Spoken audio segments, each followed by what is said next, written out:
Hello guys, welcome to the H tutorial on HTML. Please don't forget to like, share and comment to this video.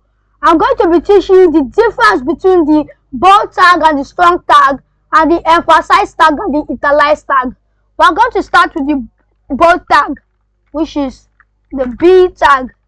I'm going to write HTML is a programming language. Which I will need to copy that because I'm gonna be using that a lot. I'll copy that. I will hit the save button. I'll refresh my page. You can see that the word is thick. You can see that the word is thick.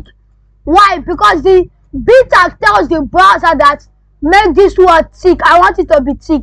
What if I write the strong tag? This is the strong tag.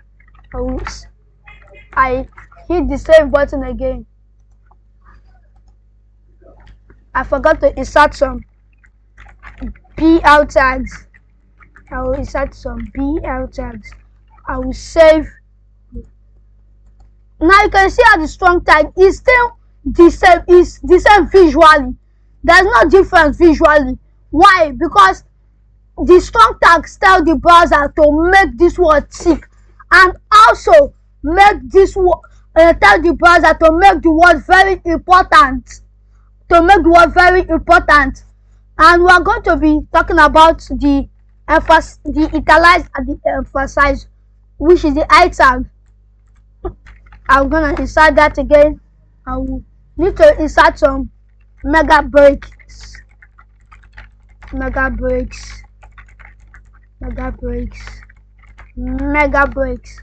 hit the save button. You can see the italize tag or the I tag tells the browser to make this word italicized or slant. But what if I insert the EM tag or the emphasize tag? No, not that. Emphasize tag. I will end that. I will paste that. I will need to add some breaks. I will hit the save button again. Now you can see there's no difference visually like the case of the bold tag and the strong tag. There's no difference visually, but the emphasize tag tells the browser to make this word slant or italize, and also tells the browser to make the word important like the case of the strong tag. Now you know the difference between the bold tag, the strong tag, the italize tag and the emphasize tag. That's the end of this video. I'll see you in the next video. Thank you.